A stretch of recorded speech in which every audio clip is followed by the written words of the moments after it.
Germany broadcasting, people of Britain, greetings from the Third Reich. This is the voice you have learned to fear. This is the voice of terror. Again we bring you disaster, crushing, humiliating disaster. It is folly to stand against the mighty wrath of the Fuhrer. Do you need more testimony of his invincible might to bring you to your knees? Very well. Are you ready, operative number 7? This is the voice of terror. A secret airplane factory somewhere in England. Listen, the screams of the dying can still be heard. This is the voice of terror. Are you there, people of Britain, shivering in your cellars? Listen, operative 41. The fuse is lighted. Oil to fuel your navy, to feed your tanks. There it goes up in smoke by the millions of gallons. This is the voice of terror. Do you still believe that there are secrets unknown to the Fuhrer? Listen. Tonight at 7:10, an important diplomat boarded a train at a little station outside Liverpool. Each split second is accounted for. The rails divide. The train hurtles through the air. The diplomat will make no report in London. This is the voice of terror. Englishmen, do you still await your doom in your stupid, stuffy little clubs? It will come, I promise you. Operative 23, the time is now. We strike you on the high seas, as well as on the land.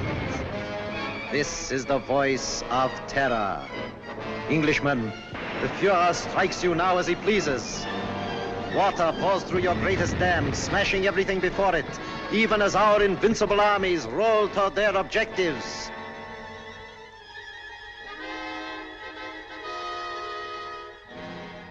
Despite the effective work done by the Intelligence Inner Council, jailing fifth columnists and saboteurs, despite their efficiency in coordinating military strategy based on information of enemy movements, they seem unable to cope with the voice of terror.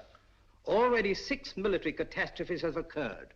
The unmitigated nerve of the press. Now they're attacking us. At last the fellow to kingdom come. If only we could keep this insidious stuff off the air. I'm not sure that I agree with you. What purpose would that serve? Well, the people wouldn't have to listen to it. I've been talking to Crosby, the radio technician.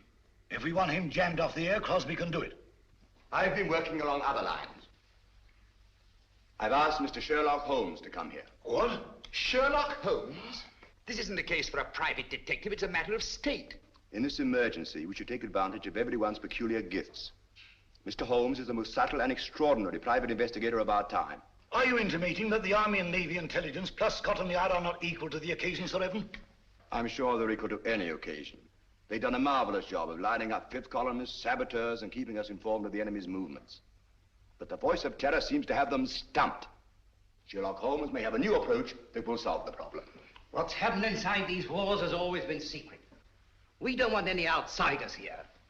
I'm positively and irrevocably opposed to calling in Sherlock Holmes. Perhaps you'll change your mind. I see nothing whatever to make me do so. Prentice is right. For ordinary criminal investigation, Holmes is excellent, but not for this. He's unorthodox and theatrical. I can tell you all about him. Gentlemen, perhaps I can throw some light on the subject myself. Holmes, how are you? So good of you to come. Good afternoon, Sir Evan. Your card opened all doors. Oh, Blouser! Oh, you've put on a little weight since you left school. You don't look any younger yourself, Dimples. How are you? Fine. Come in, won't you?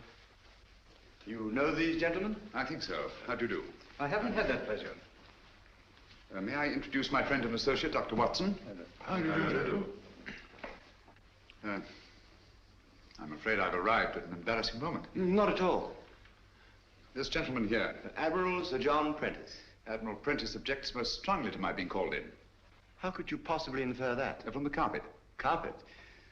A man who rises from his chair and digs his heels sternly into the carpet is violently opposed to something, and the Admiral, being quite distressed by the criticisms of the press, would be most apt to resent my intrusion. Well, You've just arrived from Sevenoaks. yes, of course. How on earth did you know that? Oh, pardon my mentioning it, but adhering to your left boot heel is a variety of clay known only in Sevenoaks. An amazing piece of deduction. Elementary, my dear Barham. Here's a broadcast of the voice of terror.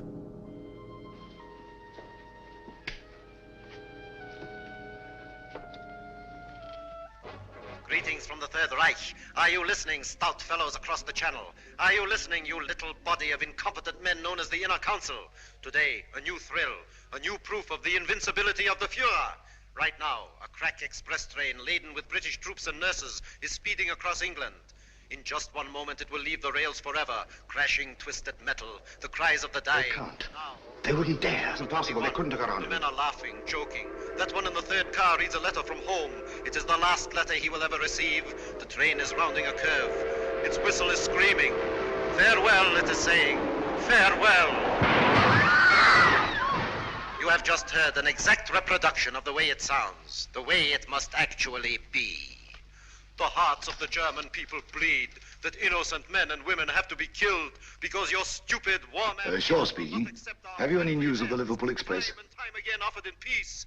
But if your blundering war cabinet cannot see that England is already lost, then it is our sacred German duty to prove it to them over and over and over until they are on their knees, begging, pleading, groveling for the exquisite mercy of our Fuhrer. Each night, the voice of terror will announce... Shut it all. death blow, struck at Stop the it. heart of England. Even as you listen, and you... I'm sorry. Do what you can, Holmes. This frightful thing has got to be stopped. His son was on that train. How did they find out about the truce? It was an absolute secret. Gentlemen, something must be done about this thing at once. Yes. First of all, then, the voice must not be blocked off the air. But he's a menace. All over the Empire, this horrible news is broadcast. Blown up out of all proportions. The world is beginning to believe it. Even our allies are counting England out. People are frightened, panicky. The British people are not so easily panicked. It's dangerous, I tell you, to let this thing go on. Dangerous, yes, Captain Shaw. But we must continue to listen. What for? So that we can keep on guessing who it is? His identity is not important. The important thing is the purpose behind this campaign of terror. Purpose, indeed. Isn't it enough that our most secret plans are known, our ships are being destroyed, our trains wrecked? I'm convinced that these disasters are only a prelude, a smokescreen, to cover up a more diabolic plan. And I intend to find out what that plan is. This council and Scotland Yard will give you all the aid you require. Thank you. Gentlemen, my connection with this case must remain absolutely secret. You understand that, of course. Why, certainly. You will let the council know at all times just what you're doing. I shall give you such information as I think wise to disclose in the interests of safety, both the public's and your own. The Inner Council has never shared its secrets with anyone. I demand that you keep us informed of your activities and progress. Come along, Watson. Mr. Holmes, I want to apologize for your rather lukewarm reception here. Well, thank you, Sir Evan. I'm used to the chilly atmosphere of high places. And of course, you recognize the importance of time. Quite. And results. Mr. Lloyd, I'm quite sure that Mr. Holmes can be trusted not to fail. He never has, you know. Thank you, Watson. The word is seldom. Goodbye, Sir Evan. Goodbye, sir. Goodbye, Barham. Goodbye, Watson. Well, shall we walk for a bit or take a taxi? I'm afraid we have no choice. Huh? No, Watson. I have a feeling that when we go out of that door, a girl will be waiting. A girl? What do you mean? A young lady whom neither of us has ever seen before will come forward to greet us. Holmes, now you're pulling my leg again.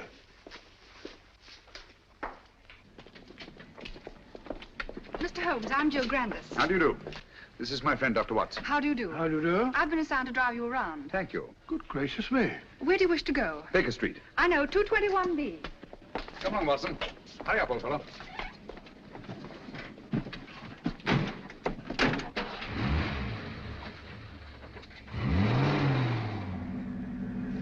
Holmes, the girl waiting. What an extraordinary thing. Elementary, my dear Watson. No, it's an amazing deduction. How on earth did you arrive at it? Barham told me. Huh?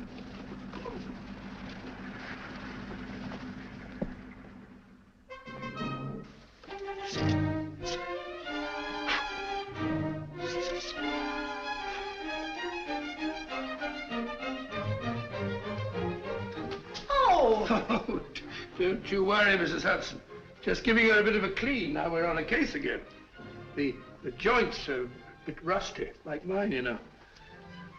Is he back in a case again? Case? The greatest case of our career. Oh, mercy, it always is.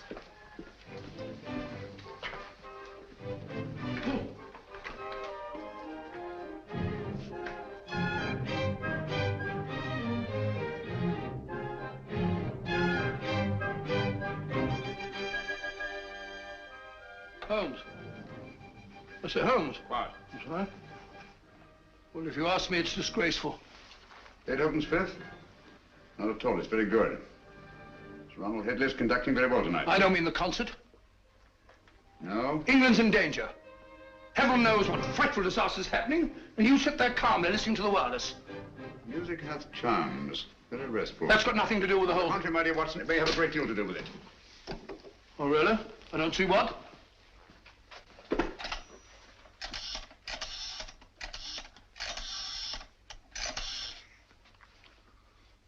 BBC request station. This is Sherlock Holmes. I understand you play recordings. Would you mind playing Beethoven's Fifth, conducted by Sir Ronald Headley? Thank you very much. But you just heard it. I like it. Huh?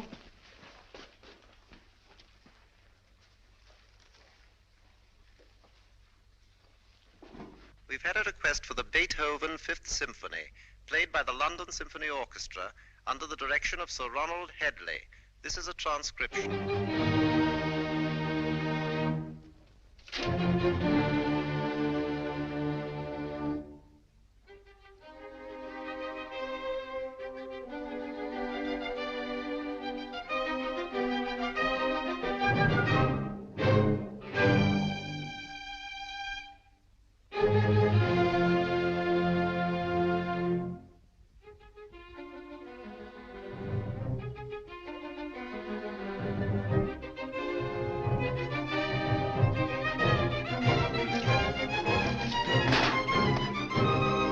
What's all that about?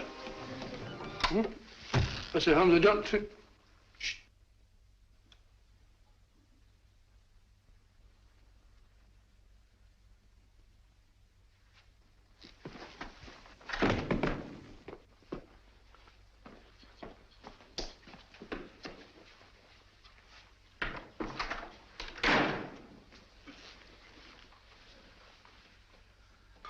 Mr. Holmes. Yes, Gavin? Christopher. Dead? Yes.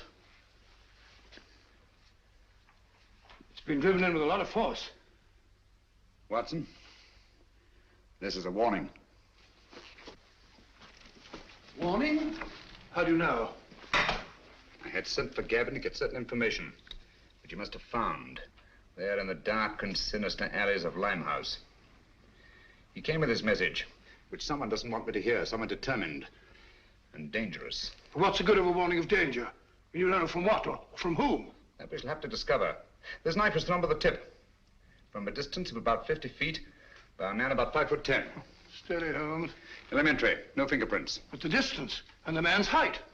The angle of entry and the force with which he penetrated the victim. But Holmes, what do you suppose he meant when he said Christopher? We must find out at once. Come on, Watson. Huh?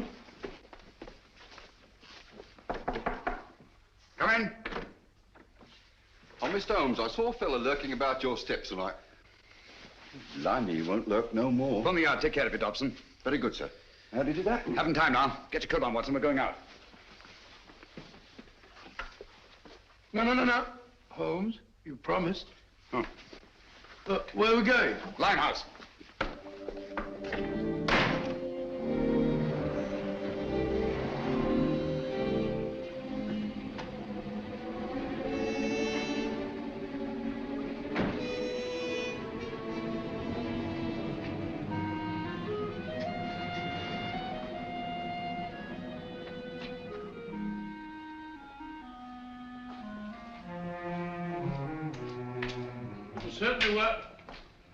Certainly wise of you to let Miss Grandis go. This is no place for the girl or anyone else. Yet there seem to be people about.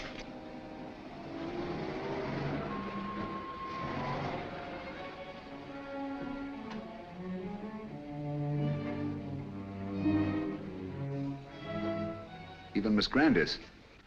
If I'm not mistaken, she's keeping an eye on us. You're Mr. Sherlock Holmes, ain't you? Yes. I wouldn't come down here if I was you. This is Limehouse, and we don't fancy your sort of bloke in these parts. The fellow's absolutely right. Hadn't we better Quiet, Watson. This is still a free country. A man may walk where he pleases. And live to regret it. Live, yes. Regret it, I think not. Step back. Come on, Watson. Unfriendly, what? Speak a break.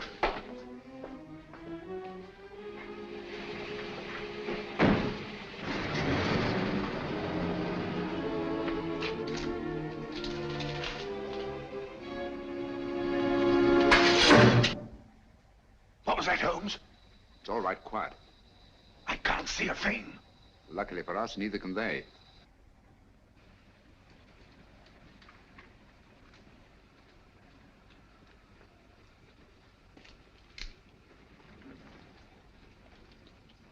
Apparently, the enemy has found out that we joined forces with the government. What makes you think that? This knife, like the knife which killed Gavin, was thrown by a former habitué of the docks of Hamburg. It's a German knife. The knife throwers of Hamburg are extremely expert. Mr. Holmes, can't we come back in the daytime? Certainly not. I don't think we're safe. No one in the world is safe now, Watson. Least of all us.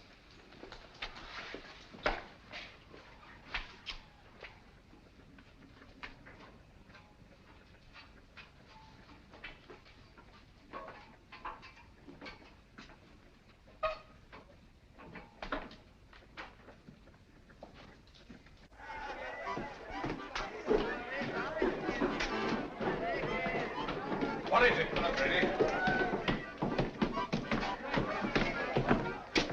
Don't tell me that you don't recognize me. Mr. Sherlock Holmes. I got a specially ugly lot here I'll tonight. take my chances. I can't keep you up, Mr. Holmes, but...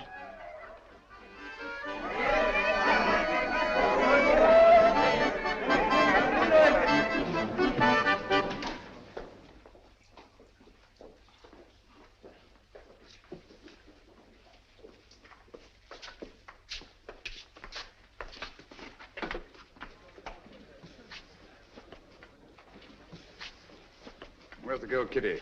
Gavin's sweetheart. His wife. Can you get her? It's urgent. Try. Holmes, I don't think I like this place much.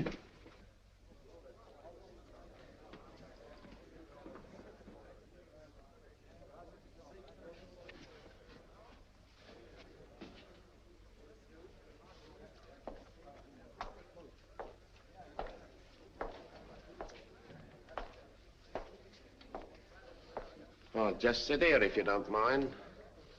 I think you'll recognize me, Mr. Holmes, if you look hard enough. Camberwell. You've got a long memory. Like me. Tarleton murder, 1932. Of course, I sent you up. Mr. Holmes, don't you think we better be... Stow your gab. For 10 long years, I've been sitting down there in Dartmoor. For the old 10 years, one thing's been preying on my mind. Only one? Just one. Someday I'll be getting out of here, I kept saying to myself. And when I do, someday I'm going to come face to face with Mr. Sherlock Holmes. Now you are. And now I am. Just who was it told you it was me who slit the throat of that swine Tarleton? I want an answer. You told me. Me? On the windowsill, you left 4 infinitesimal pieces of ash from a particularly revolting kind of tobacco that you were known to use. The knife blade was sharpened by a left-handed man. You signed your name to the crime. So that's what... Exactly. Very careless. Careless. It's criminal, I calls it. I ought to be shot. Perhaps someday you will be. You can put your revolver away now, Watson. Well, Holmes, you never know.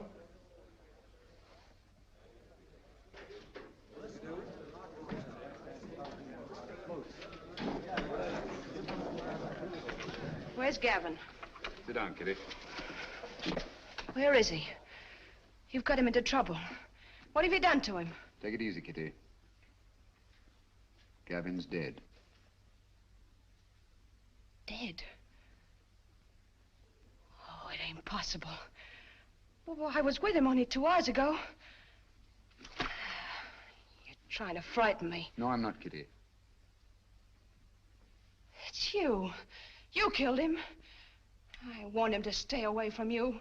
I knew you'd do him in. I had nothing to do with it, Kitty. Well, who did then? Who did? He was knifed on my doorstep.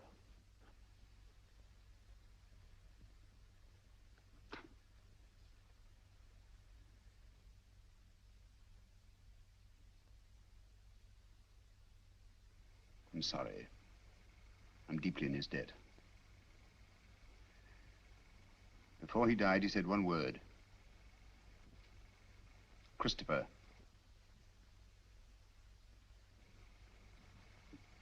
You know what it means? I've got to know. What's that to me? You want to avenge Gavin's death, don't you? I don't want nothing to do with it. Nor with you. I never had any dealings with the police, and I won't start now. I'm not asking this for myself. Our country, England, is at stake. Gavin was killed not by his own enemies, not even mine, but by the enemies of England. So that's it. Yes, Kitty. The Nazis killed him. Help me to find out what Christopher means, and I promise the man who murdered Gavin shall pay for it. Think, Kitty. The cutthroats of the world menace us all. You can help stop this savagery. Yes, you, Kitty. It would take the police weeks, months perhaps, to find out a certain piece of information we must have. That's not so with you and your friends. You know every nook and corner of London. Get them to help us. We need their help. Your friends will become an army. Do you understand? Secret, invisible, and mighty. And you will be at their head, Kitty. You will be their leader.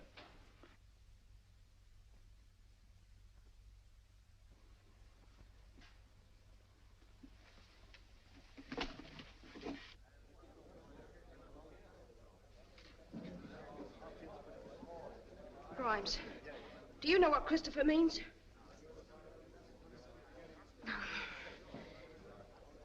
Dugan, do you know? Dugan, listen to me. I ain't got no time to listen to you, girlie. But you gotta listen. Someone killed Gavin. I don't know who, but you gotta help me find out. All right, don't help me then. Cut your own throats, that's what you're doing. Help me or help the Nazis. Sure, the Nazis killed Gavin. They might be your friends protecting them the way you are. Don't you know that all the crimes they commit are being blamed on you? Well, they are, and I hope you hang for them. You can have it. As for me, I'm British, and I'm proud of it. Nobody's gonna call me a Nazi and get away with it. Well, help me then. Tell me what Christopher means. Never heard of it. Well, don't anybody know? It's gotta mean something. Speak up if you know what it is. Let's have it. Don't mean a thing to me. You've been a creep in the corners all your life. Are you gonna sneak away at the very sight of a man like this and show him what coward you are? What are you afraid of? I'm not asking this for myself. England's at stake. You're England as much as anyone else's.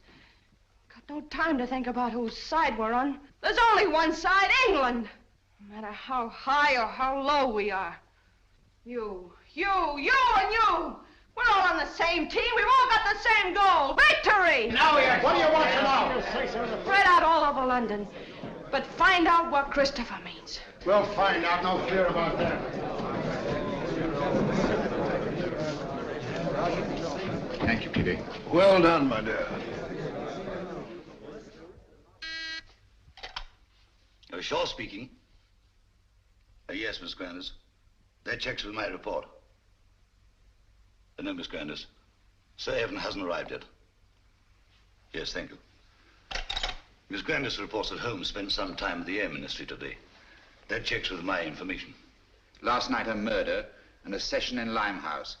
I wonder what the fellow... He's here now. I don't think I need to report on my activities, gentlemen. You must be fairly well informed. We have our methods, Holmes. It only remains for you to show what's been accomplished. All in good time, Mr. Lloyd. Good evening, gentlemen. Good evening, Sir Evan. What's the matter? You look pale. Oh, it's nothing. Barham, your hand. Let's have a look at it, Barham. Oh, it's really nothing. Just an accident. What sort of an accident? Some fella took a shot at me, just as I was leaving the house. Took a shot at you? It's only a scratch. Ugly thing to happen. Have you any idea who it was? No, I haven't. He popped up out of the bushes, just as I was getting into my car. Fired once, then disappeared. What do you make of it, Watson? Bullet wound. Congratulations. This is a matter for the police. Oh, no, please. I can never identify him. Let's forget it. Captain Shaw.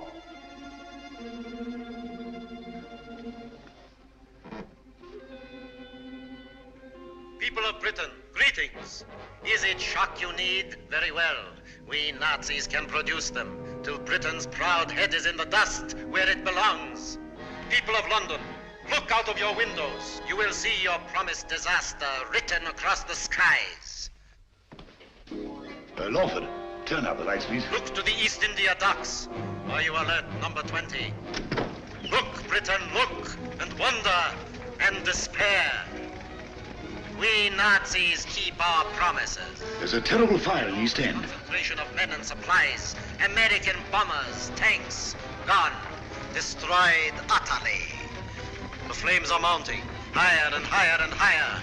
Now the glare must be visible even to the short-sighted leaders of your bewildered government. Mark well the towering fires. They consume your new planes from America, your meager store of tanks, your puny munitions, and your food. Planes that were your only defense against our all-powerful Luftwaffe. Tanks and munitions that you prayed would hold against the magnificent 50-ton German land monsters, which will soon be crashing through your very houses. Food. Desperately needed morsels you...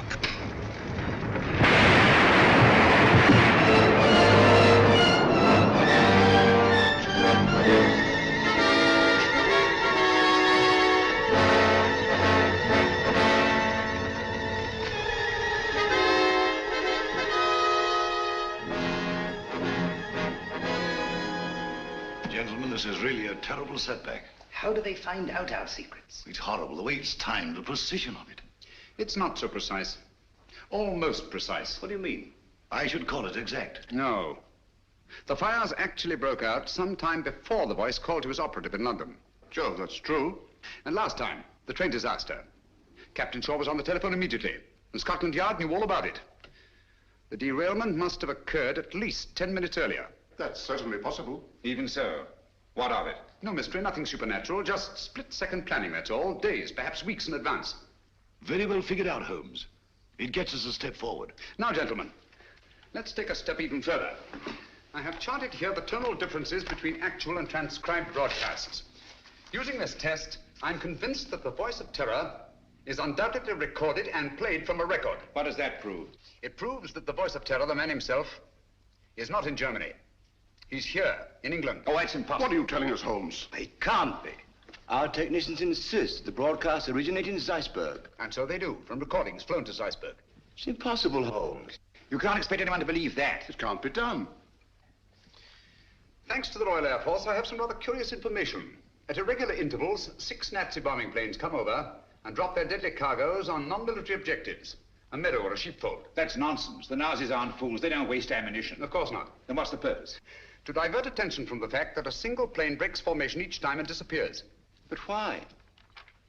Gentlemen, That lone plane picks up plans, maps, secret military information, and the voice of terror's timed and recorded speech and flies them to Germany. I can hardly believe it. Sensational, if true. It's incredible. Fantastic. Mr. Holmes, Yes? there's a person outside asking... A lady? Ask her to come in. Excuse me, gentlemen.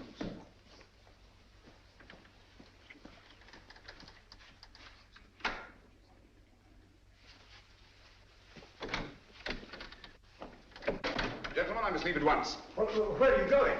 That must remain a secret, even from this council. I object to this, Mr. Holmes. You're here against my wishes. Since you are here, I demand to know what's being done. As I've already told you, Mr. Lloyd, I shall report to this council at the proper time. And so, gentlemen, until we meet again, as I hope we will, take no unnecessary risks. We're all in grave danger. Come along, Watson. Coming.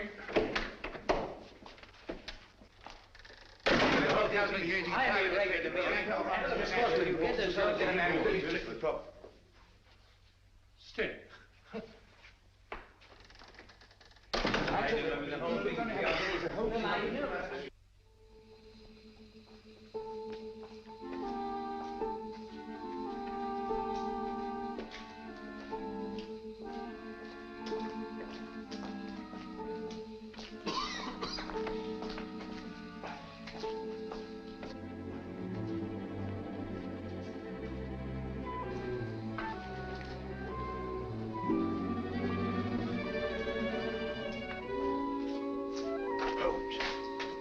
We're being followed. Yes, I know. It's Lloyd. Lloyd? How do you know? He's so obvious about it.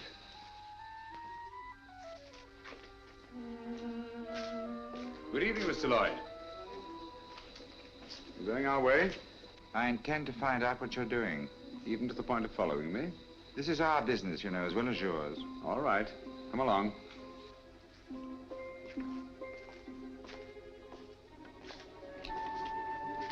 This is the place.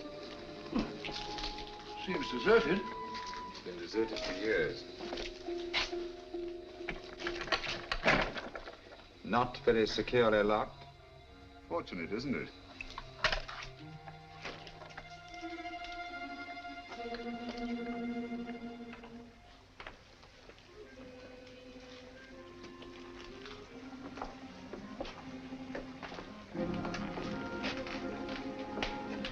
Water.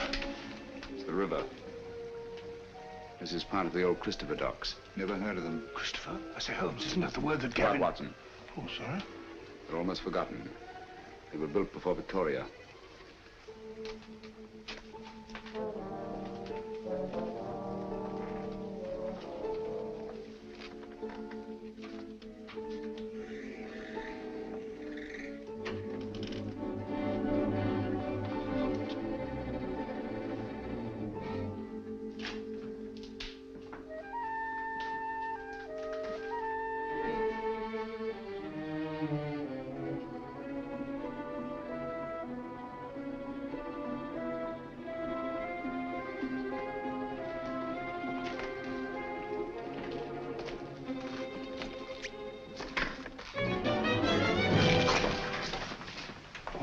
Red.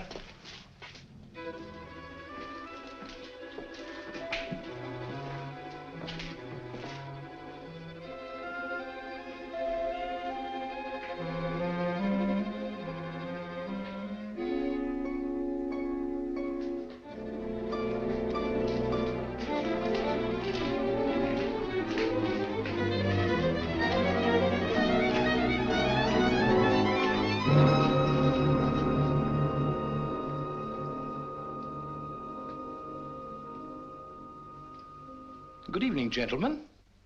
I knew your curiosity would be your undoing, Mr. Holmes. You were expecting me then? Yes. I had hoped that the entire council might have come. It would have been a pleasure to deal with all of them, quietly and effectively. Eventually, they all will be taken care of. However, Mr. Lloyd is quite a catch and will have to suffice for the moment. What do you intend to do with us?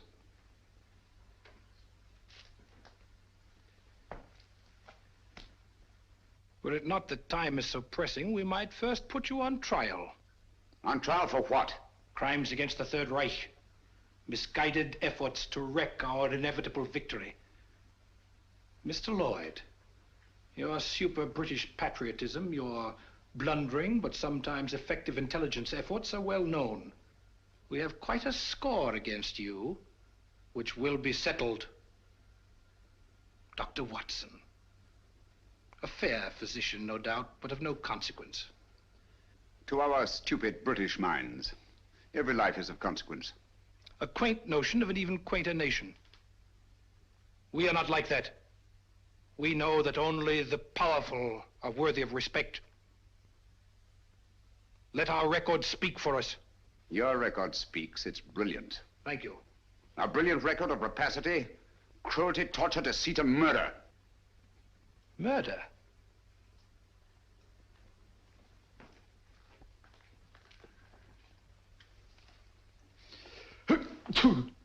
Gesundheit. Thank you. Cold? It is a little chilly in here. I'm sorry you're uncomfortable. My discomfort is of no consequence.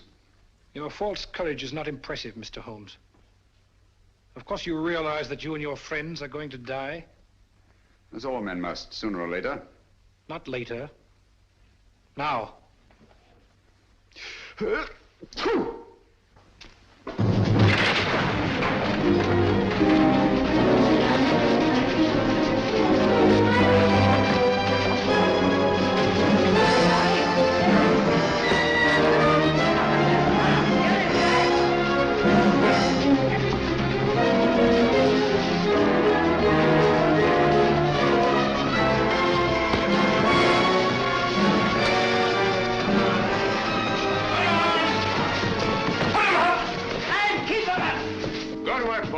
It's a pleasure, sir. All right, then. Line him up there against the wall. Come on, get back. Come on, get back.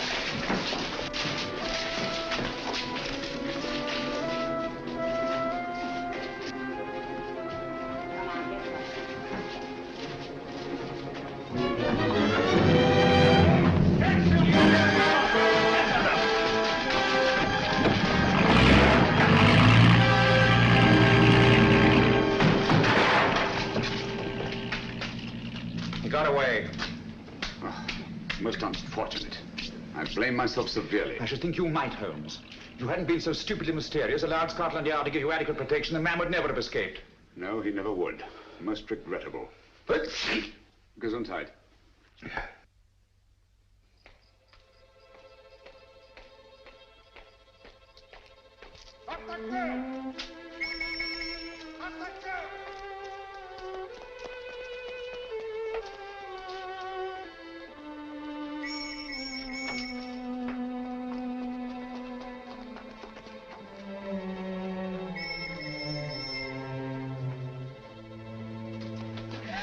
Keep quiet.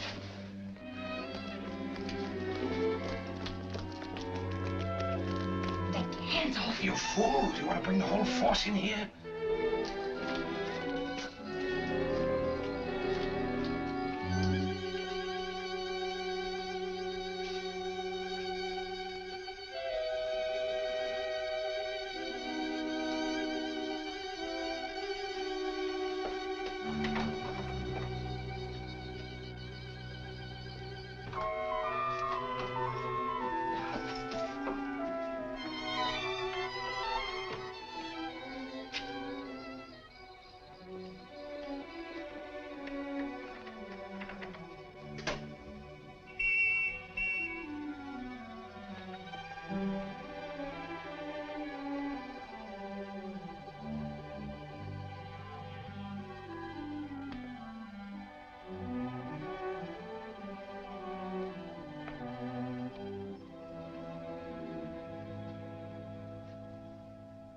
So that was it, eh?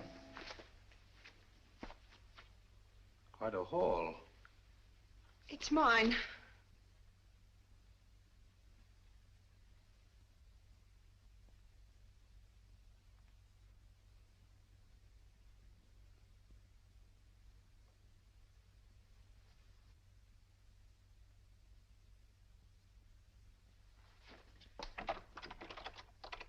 Go ahead. Your friends, the police, are undoubtedly still out there.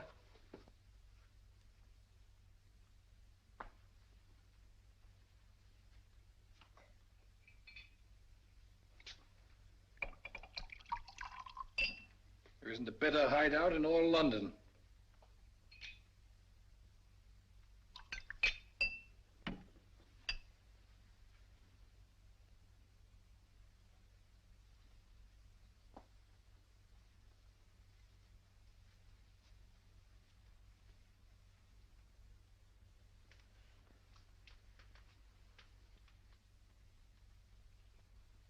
This will quiet your nerves.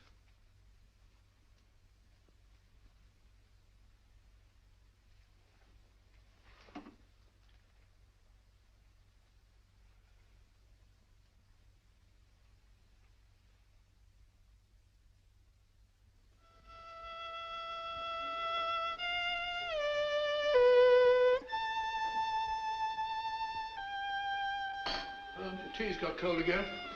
You've been playing that thing all the afternoon? Fiddling while Rome burns. Hello, what's this?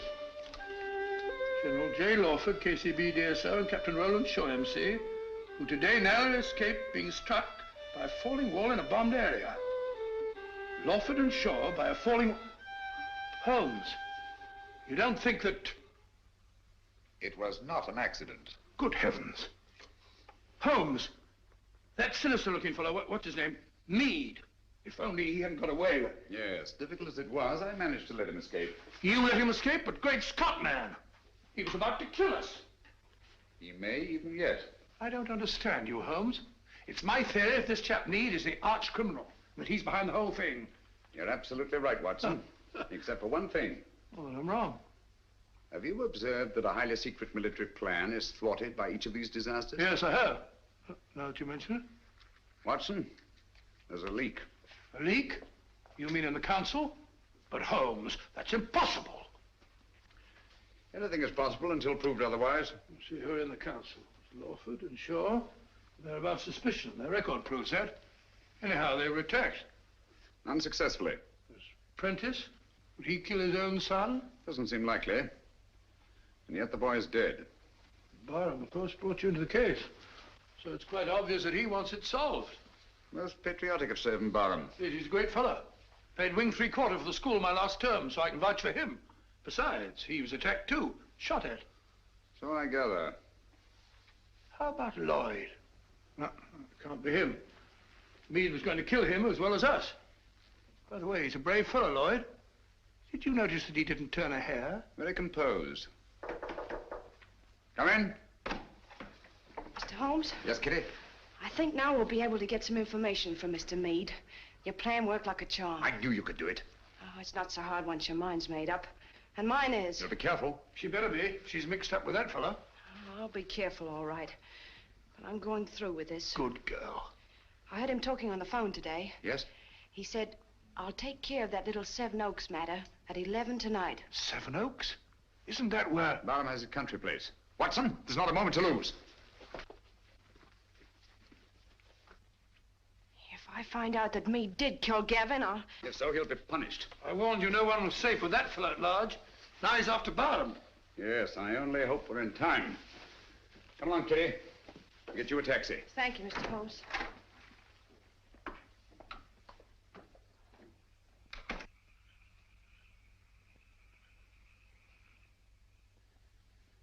You think you ought to go it alone, sir? Worrying about that escaped German agent, huh? He threatens to kill the entire council, sir. Come, Smithson. Took bigger chances than this in the trenches. Have you forgotten? I know, sir, but we were younger then. And there were no such thing as Nazis. I'm ready for him. I understand, sir.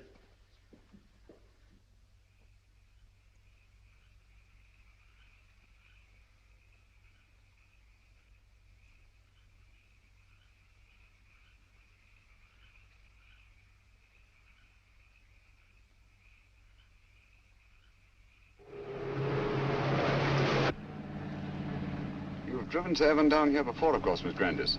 Quite often. He comes down whenever he can. He's a local air raid warden, you know. Likes to get away from the excitement occasionally, eh? Yes, it's so very quiet here. Quiet and remote. Away from everyone.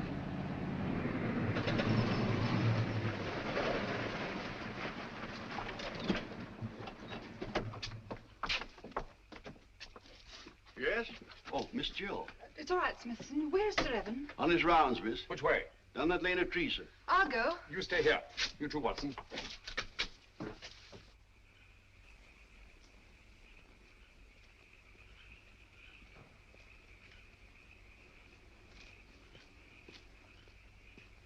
Hello there, Barham.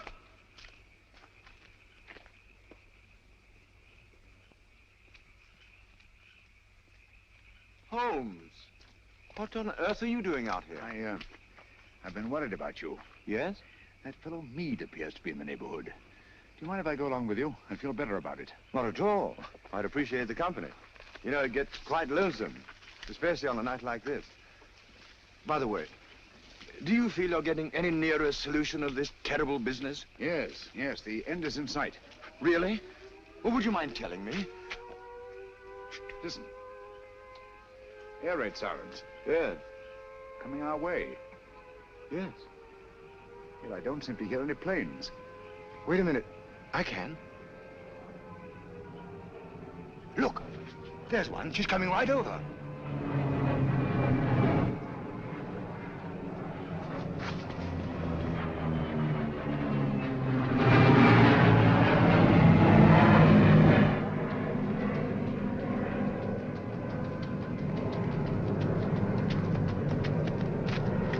There she is. How's the theirs? Theirs. Holmes, he's coming in for a landing.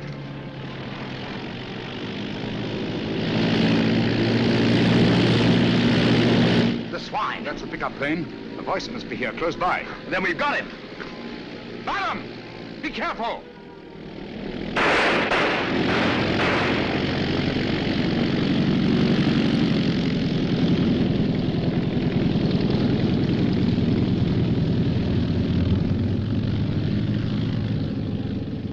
I can't understand you, Holmes. Why didn't you help me? We almost had him. You're too impatient, Barham. My patience is exhausted. This has got to stop. Thought you'd have solved the whole thing long before this. What happened? Was that a Nazi plane? Yes, I saw the filthy swastika myself. Great Scott.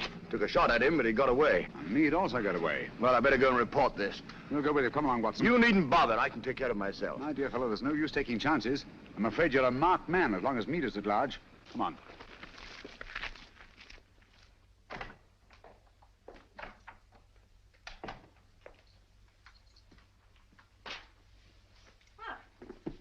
You're a fine one, leaving me alone half the night. Do you think I like it? I want to go out and have some fun. Don't bother me. Said you were going to let me work with you. Someday you'll come back and I won't be here. Where would you go? What's my business? Maybe you'll be waiting here next time and I won't come back. Don't talk like that. I'm sorry, Kitty. You seem sort of different lately. Anything the matter? Maybe the next time you see me, I'll be in a position of authority, of power. No longer hiding in the dark. Giving the orders, not taking them. What do you say to that? You're drunk. Drunk? Yes. When I was a boy, I dreamed a dream. I was dressed in armor, shining blue-gray armor. I rode on a horse through the streets where the people cheered, hailing me. I rode over the bodies of underlings prostrated before me. Their blood ran out along the gutters like a river.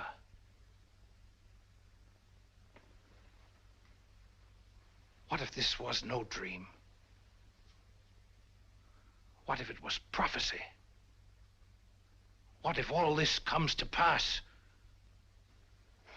Well, something must have happened to you. Yes, Kitty. Something that you're going to share with me. Get your coat. Hurry.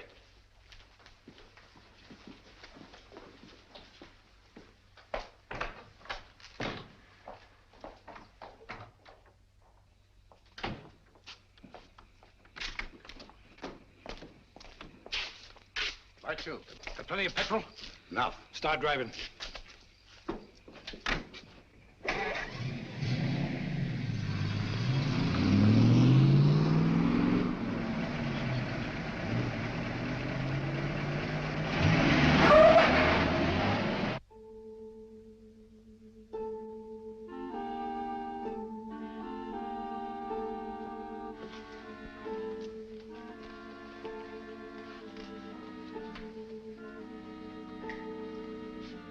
Where's Holmes? He'll be here, I'm sure. It's starting now. Here he is. You're almost late. I had to go to Downing Street. Good evening, ladies and gentlemen. Your favorite broadcaster, the voice of terror, coming to you from Zeisburg. Tonight I have something special for you. Where are you weakest, you weakening people of Britain? Consider well. Is it lack of food? Is it your stodgy leadership? Faulty ammunition? Scarcity of shipping? Lack of raw materials? Do you know that despite all your great efforts, your coasts are inadequately defended? Especially one coast. And there we shall strike. Swiftly, terribly. Tomorrow at sunrise. In a special broadcast at that time, I shall describe the carnage. Turn it off.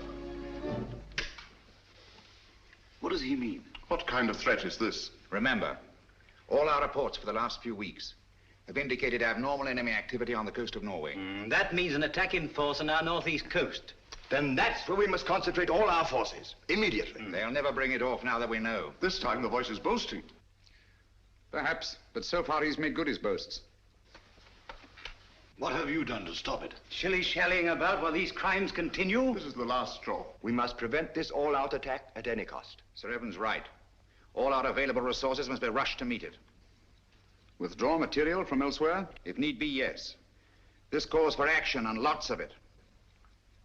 There's something curious about this broadcast. He said tomorrow. Always before it was now. I wonder what it means. There's no time for wonder at this point. Mr. Holmes, your methods have got us nowhere. The situation demanded action and got none. Mr. Lloyd, I think I know when action should be taken. Nevertheless, we take charge now. This is a crisis you can't hope to deal with.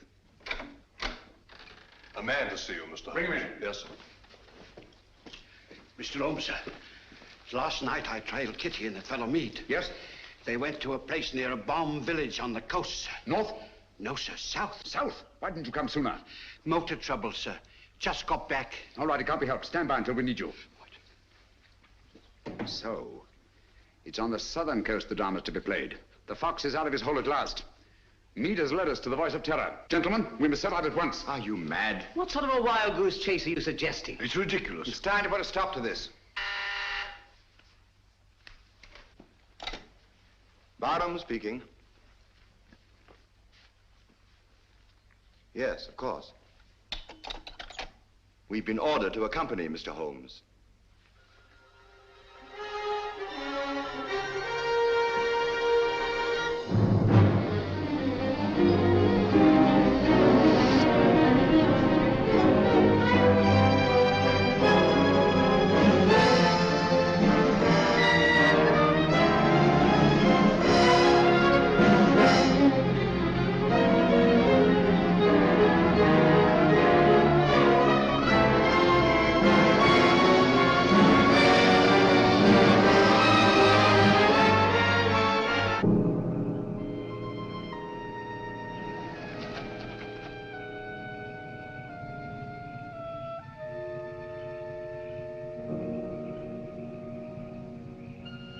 Major Harrison, Mr. Sherlock Holmes. Good evening, sir. All the arrangements have been made. Splendid. And that church up there?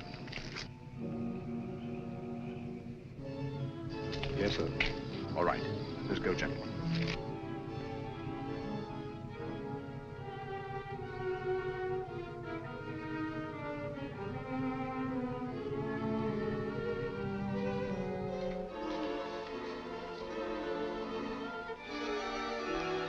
Von Borg seems to be delayed. He'll be here, never fear. You all understand your objectives. Sheila! Sheila! Yes, sir. You understand what you're to do? Yes, sir. I'm going with the first contingent to Liverpool. Your men are waiting there, organized to take control? They have been ready and waiting for weeks. What was that?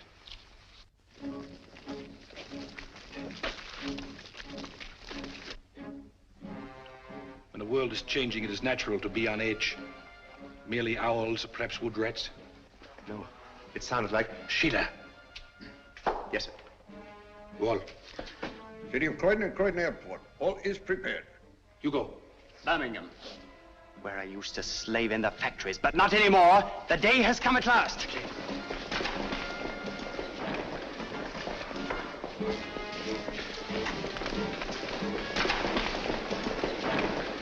Line them up over there.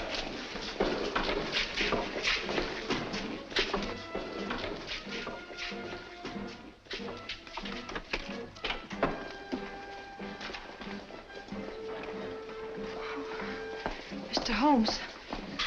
Oh, I was afraid you'd be too late. I'm glad you're safe, Kitty. Come along, sit down.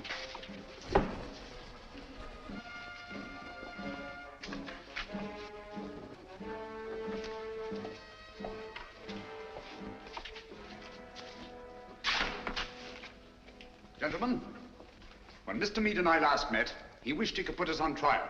Mr. Lloyd, Dr. Watson, and myself. Now, Meade, you are on trial. First, let me tell you why you have met here. The vague but canny threat against our northeastern coast was a blind.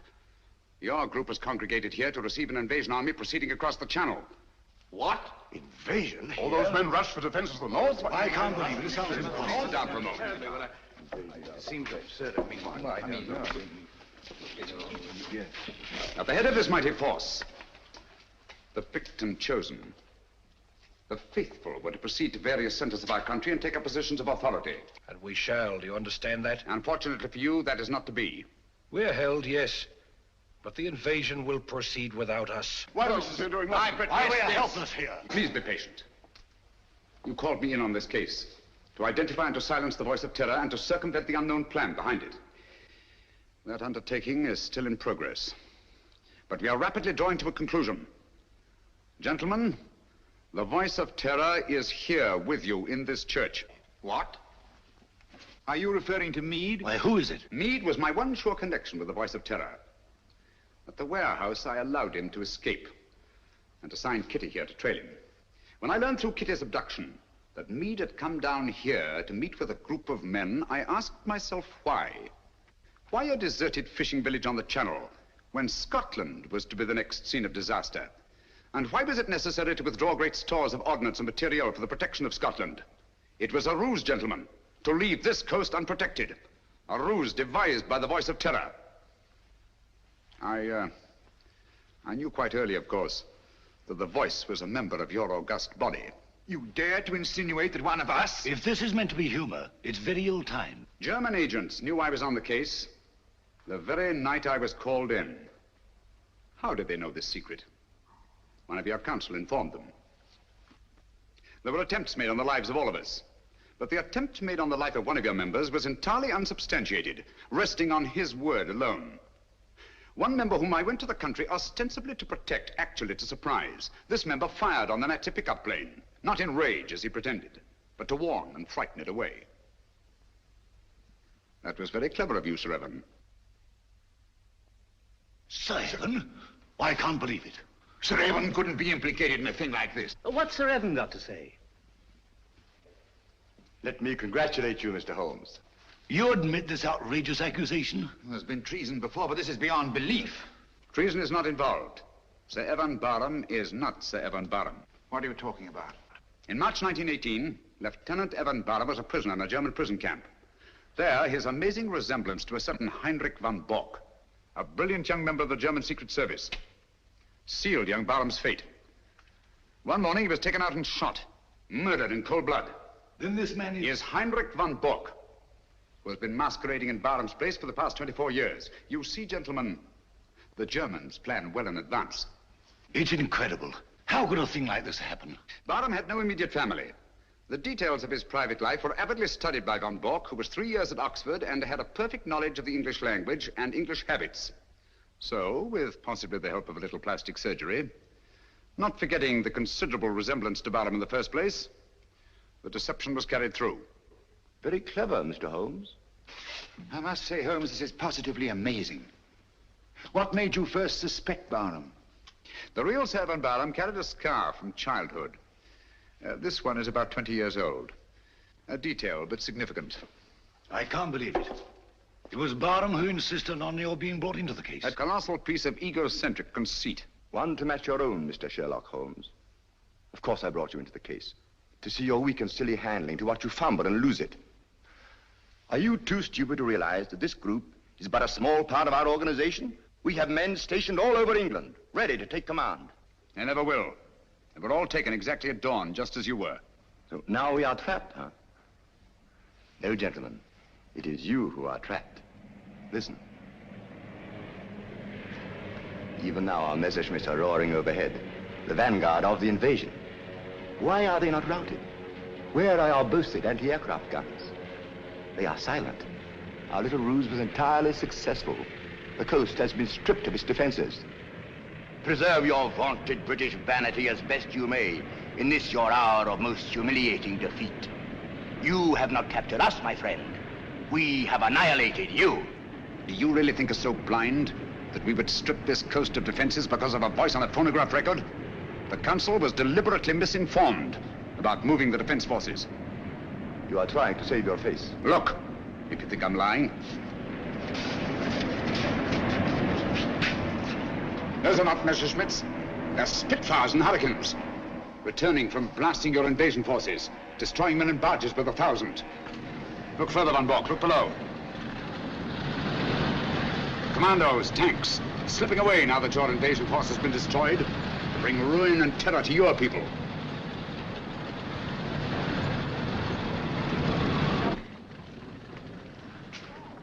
I wonder if there's anything on the wireless about this. The BBC. We are frightfully sorry to announce that a special broadcast of the Voice of Terror will have to be delayed indefinitely. A threat against our northern coasts, made only as a blind to cover the enemy's invasion plans, has not been fulfilled. Instead, our victorious planes have blasted invasion bases on the continent, destroying enormous stores of materiel and troops. More news of this triumphant victory tomorrow.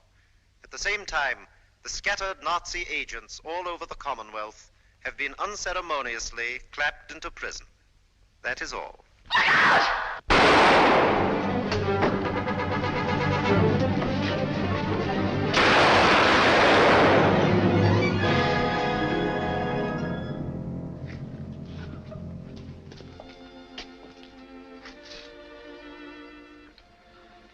This girl merits our deepest gratitude.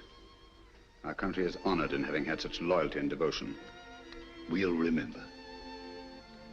Holmes, I don't know how we'll ever thank you. Don't try, it isn't necessary. I'll be with you in a minute, Holmes. I'll just see that she's taken care of.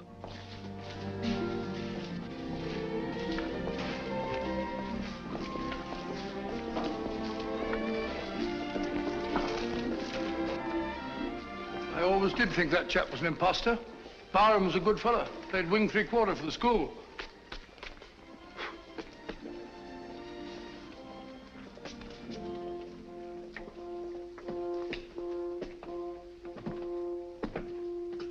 What a lovely morning, Holmes. There's an east wind coming, Watson. No, I don't think so. Looks like another warm day. Good old Watson. The one fixed point in a changing age. There's an east wind coming all the same. Such a wind has never blew on England yet. It will be cold and bitter, Watson. And a good many of us may wither before its blast. But it's God's own wind nonetheless. And a greener, better, stronger land will lie in the sunshine when the storm is cleared.